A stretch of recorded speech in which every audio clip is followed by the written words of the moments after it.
so we're gonna get our acceleration here. E-boost.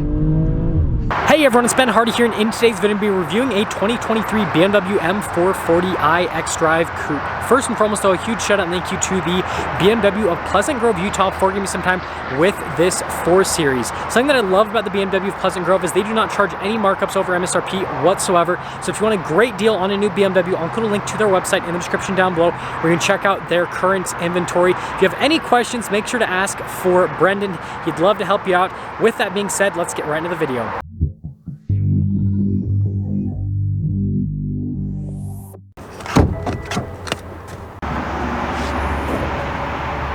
Under the hood, we have a turbocharged 3-liter inline-6. It goes through an 8-speed automatic transmission. It's also paired to a 48-volt mild hybrid system.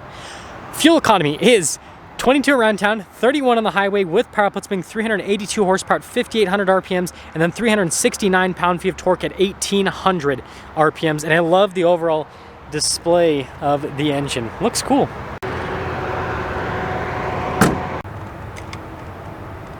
Now let's go over the front end of the 4 Series. So first off, we have these really distinctive lines on the hood, and I definitely think it just makes this look a whole lot crazier overall.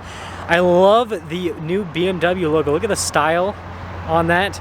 And then coming down below, you can see here for the daytime running lights and with the LED headlights, again, super distinctive to BMW styling. And then notice this trim piece here is all blacked out. There is a parking sensor integrated into that. And then we have BMW's new larger kidney front grille. Got a camera there in the center, parking sensors on either side, and overall, pretty cool looking. Coming around the side here, our tire and wheel setup is 225/40/19 in the front and in the rear as well. And notice how the wheels are all blacked out, which contrasts very nicely on this particular car. Now, if we take a closer look, you can see again with that new stylized BMW logo. And then notice here we've got the M logo on the red brake caliper, which looks pretty cool and again creates more contrast. And of course, got a little side parking sensor right there. And then notice this cut there on the bodywork and how that line kind of continues along the side. Mirrors are blacked out, so is the window trim. And then here is our full side view on the 4 Series. Now here is our key fob for this M440. So first off, you can see we've got our unlock function, BMW logo, which is the lock function, and the opening for the trunk, and then we've got the M colors there on the side. So if we hold this, it'll pop the trunk right open. And then you can see here at the storage space inside, which is very practical actually. Typically 2-door cars don't have that much storage space. But yeah, other than that, when you're all done, just lower it back down. Now let's finish things up with the rest of the rear. So we have this itty-bitty low-profile spoiler here on the back that's all blacked out. And then I think the taillights look really cool, so you can see what they look like when they're illuminated. So we'll lock it so you can see kind of what it looks like off and on. Pretty cool overall. Of course, we got our M440i badge, xDrive badge there on the other side. And then again, new stylized BMW logo with the camera at the bottom of the logo. Parking sensors here at the bottom, and then you got this little like vent accent piece. And then the exhaust tips, well, at least the covers for the tips, I should say, look pretty cool. Then you got the diffuser action there at the very bottom. And, well, that's the rear. Now let's go over the door panel here in the 4 Series. So we've got really nice leather trim here. Notice the contrasted stitching on that trim. And then we do have memory seats. Got our window controls here. The mirrors do power fold in. They also have blind spot monitoring. And then, before we go over the front seats, we've got a little latch here that I can pull, and that'll move the front seat forward automatically. Now, we do have back seats here in the 4 Series. I'm not going to cram myself back there because emphasis on the cram aspect. So, legroom is okay. Headroom is also okay, right? You can fit adults back there, but I would kind of reserve the back area for kids. And yeah, really nice area though. Like, look at the seats, really nice perforated leather, all that stuff. And going over the front seat here in the 4 Series. So notice here with the stitching and then perforated there in the center portion. All of our power adjustments here on the side, and of course we got another like M decal right here. And look at the pedal layout, how it's stylized. Got our light controls here on the side. And frankly, if you really wanted to use this as like a family car, they make a 4-door version of the 4 Series now as well. Anyways, let's pop in.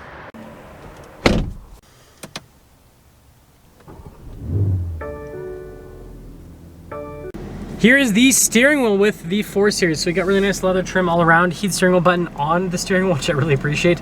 M logo there at the bottom. Paddle shifters here on the back for that 8-speed automatic transmission.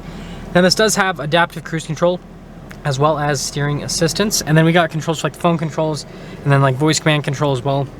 Turn signal stock, windshield wiper stock, and overall, nice looking steering wheel. Now here is our gauge cluster for the M440i. It's a full digital gauge cluster. I like the overall style on it. Sorry about the glare there on that one side, but it's got all the info you need. So this is letting you know how much power you're basically using with the car. You got the speed there on the other side. And then when I do change the drive mode, it changes how this looks. So basically you got like adaptive mode, and then we have Eco Pro, and notice how it changes everything there. And then we have a comfort mode, and then we have a sport mode, which then shows the RPMs, which assuming you'd probably want to see those if you're going to be doing some sporty driving with the vehicle. Here's the center infotainment screen. First off, if we pop it into reverse, we do have a backup camera with trajectory lines that turn with the steering wheel, and notice we have that bird's eye view as well. And also the mirrors do fold down with the camera when you put it in reverse so that you don't curb a wheel or anything like that, which, hey, that's pretty important. If I put it into park, there's a camera button that I can press, and that pops the camera on as well, which is pretty fun. And again, you've got that nice like kind of like 360 view here with the car. Now as for the rest of the infotainment system, first off, you've got a shortcut bar here on the side where you can go into different menus like the media, for example. You always have that home screen button that's readily available, so you can go back to the main screen. Overall, the infotainment system, pretty easy to use. Again, it's pretty self-explanatory with all the different functions you can go into. Response time's great, and so good job, BMW.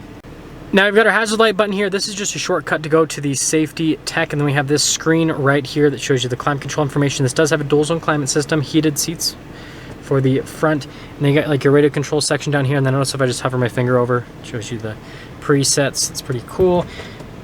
We've got our kind of like cup holder charging area is what we will call that. And then we can cover that up. We have our shifter for the 8-speed automatic. Again, it does have a manual shift function. And then notice when I put it into park, it just automatically goes back into place. We have our stability control button here. That's for the camera to pop that on parking sensors, engine stop start, and then all of our drive modes laid out individually. Auto hold, parking brake, and then this is our analog control for the infotainment system. So if you don't want to use the touchscreen, you don't have to. And then pretty normal center console. Same thing with the glove box. Pretty normal setup. It does have felts, which is nice. And then notice we've got padding here on the dash. And then finishing things here at the top. I'm going to call this a big roof because it's not quite a panoramic sunroof, but it's also not like, because it's bigger than like a normal sunroof. It's in between. It's in that teenage stage, I suppose, for a sunroof. But anyways, there's the top. Here's our window sticker for this 2023 BMW M440i xDrive Coupe. So first off, you can see a lot of the standard equipment stuff here with this, and then the warranty information, 4-year 50,000 mile for the warranty. And then the options on this particular one, so base price $60,250. After all options, this one stickers for $69,020. Let's see how it drives.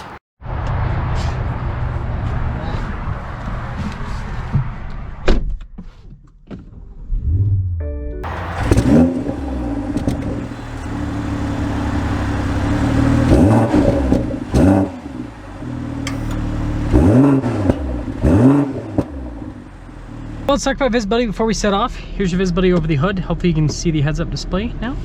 Both the mirrors do have blind spot monitoring and throughout the rest of the rear. And let's set off. So we are setting off here in the 440i. And you know what? I really like the M Sport cars. I know that, you know, in online forums and everything, they might get a little bit of crap because BMW is using the M name on what is not a true M car, right? This is not an M4, for example. See what I did there? I said 4 twice. But here's the deal: is I think that this is the BMW sweet spot, and I'll kind of discuss that over the course of the driving. But first off, seat comfort's really good. And I actually have a BMW as a tester this week. It's the new i4, which is their electric car, and so it's a big BMW week for me, I suppose. But yeah, I really like the seats with the BMWs. They hold you in place pretty well, and they're comfortable at the same time. They're not constricting. Just a really good seat overall. Ride quality is also really solid. Again, it's not super harsh and sporty like what you might get in an M car, where again, that is all about performance, and so you know, you do concede a little bit, whereas this, I don't feel like I have to concede anything from a daily driving perspective. Now, aside from that, noise insulation, pretty solid as well. It does all the luxury car stuff exceptionally well. Now I'm actually going to pop into the Eco Pro mode, because I know some people daily driving this are going to use that so they can save on fuel a little bit. And the thing's great is this inline six has so much low-end torque that you really can just barely get into the throttle and not use a lot of gas and just be really economical with this when you need to be. And then you guys will see that you can also do some sporty driving with it as well. Yeah, suspension's really good, going over that little transition right there. And then you guys will see coming back down, plop. Yeah, and again, 19-inch wheels, not a ton of sidewall, and still very comfortable. So they've done a good job with sorting out this suspension. Oh, we're gonna get our acceleration here. E-boost. Hope you guys can hear the pops. So I'll get a little downshift.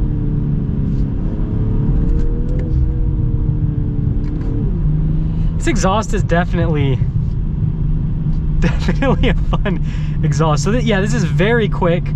And this, you know, this 3-liter inline six, I feel like has at this point pretty much cemented itself as one of the legendary powertrains of the 21st century, because it's economical, it sounds really good, and this doesn't even have an aftermarket exhaust. When you put an aftermarket exhaust with one of these, or you do like an air intake, or just any sort of like little inexpensive modifications, and I know this because I owned the new Supra, which has the same powertrain, because, well, it's basically a BMW.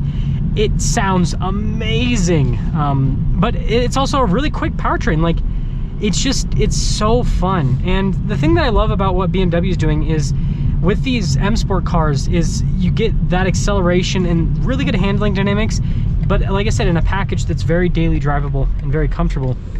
And on top of that, you don't have to pay a huge price premium for these M Sport packages.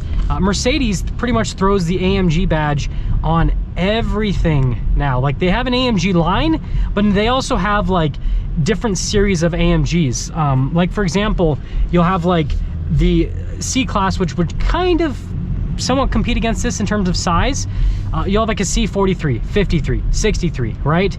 And but they're all AMGs, and so they're all expensive because they have the AMG name, but then it's like, which one's the real AMG? Whereas BMW, it's actually, it makes a lot more sense, because it's like, okay, you've got your regular like 4 Series, and then you have the M, you know, sports, and then you have the full-on M cars. And so I feel like for a consumer, it's a lot easier to traverse, because you're like, okay, do I want just, you know, a fun driving economical car?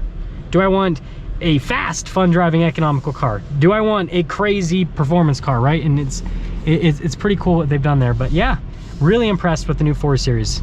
That's gonna sum things up for our video on this 4 Series. Again, a huge shout out and thank you to the BMW of Pleasant Grove for giving me some time with this 4 Series. Make sure to ask for Brendan. I'll see all of you in the next video.